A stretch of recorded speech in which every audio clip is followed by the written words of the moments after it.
छात्रों, आज हम कार्ल मार्क्स द्वारा बताए गए अतिरिक्त मूल्य के सिद्धांत के बारे में अध्ययन करेंगे। कार्ल मार्क्स के द्वारा समाजशास्त्र को एक अमूल्य योगदान अतिरिक्त मूल्यों का सिद्धांत थ्योरी ऑफ सरप्लस वैल्यू भी है। इसका वर्णन हमें इनकी महत्वपूर्ण पुस्तक दास कैपिटल में प्राप्त होता है। मार्क्स के कथनानुसार किसी व्यक्ति का मूल्य वह है जो उसकी श्रम शक्ति के बदले में दिया जाता है। दूसरे शब्दों में, पूंजीवादी युग में मजदूर अपने परिश्रम को पूंजीपतियों के हाथ अपनी जीविका वृत्ति के लिए बेचता है, जिसका मूल्य उसे थोड़े से सिक्कों के रूप में मिलता है। यही मूल्य उसकी मजदूरी है और वास्तविक मजदूरी के रूप में होती है। इस प्रकार कार्ल मार्क्स के अनुसार पूंजीपतियों की यह नीति थी कि मजदूरों को कम से कम मजदूरी देकर अधिक से अधिक परिश्रम कराया जाए। इस प्रकार जो अत्यधिक लाभ होता था उसे पूंजीपति स्वयं हड़प जाता था, एवं जो मार्क्स के शब्दों में श्रमिक का ही हक है, वह लाभ श्रमिक को ही मिलना चाहिए।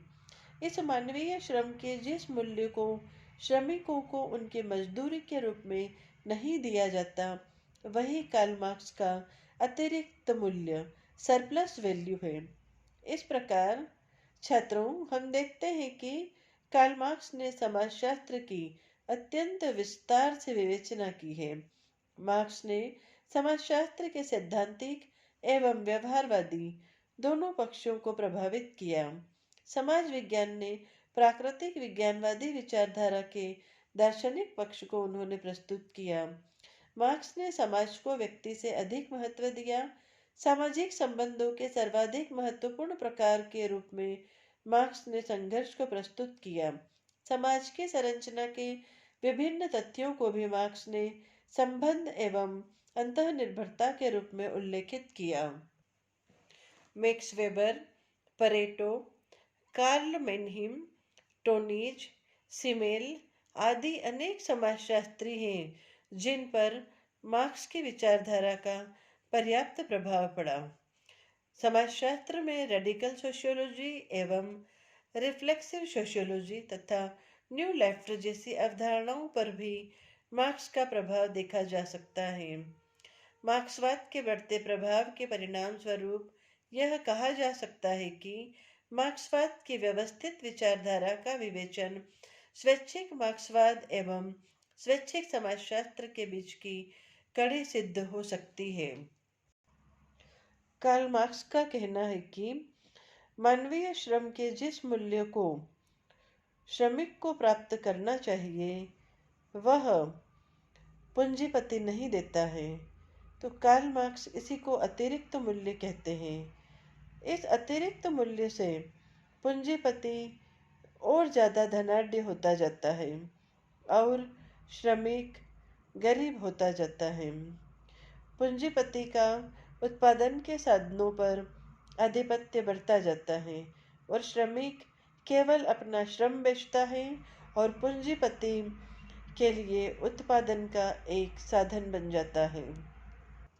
अतिरिक्त मूल्य से पूंजीपति दूसरे नए उत्पादन के साधनों का क्रय करता है, नई औद्योगिक इकाई की स्थापना करता है और अधिक उत्पादन करता है और अधिक विक्रय करता है और फिर से श्रमिकों के अतिरिक्त मूल्य से लाभ प्राप्त करता है।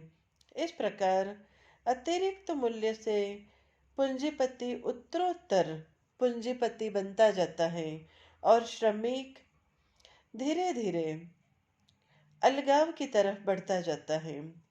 श्रमिक को जब यह महसूस होने लगता है कि मैं जो यह कार्य कर रहा हूँ यह मेरा नहीं है और मेरे कार्य के बदले में मुझे उचित प्रतिफल प्राप्त नहीं हो रहा है, तो सबसे पहले उसका स्वयं से अलगाव हो जाता है।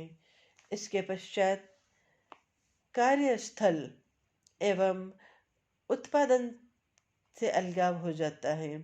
धीरे धीरे परिवार और समाज से अलगाव हो जाता है और तत्पश्चात श्रमिक का श्रम से अलगाव हो जाता है और उत्पादन की प्रक्रिया से भी अलगाव हो जाता है। वह स्वयं को अकेला महसूस करने लगता है।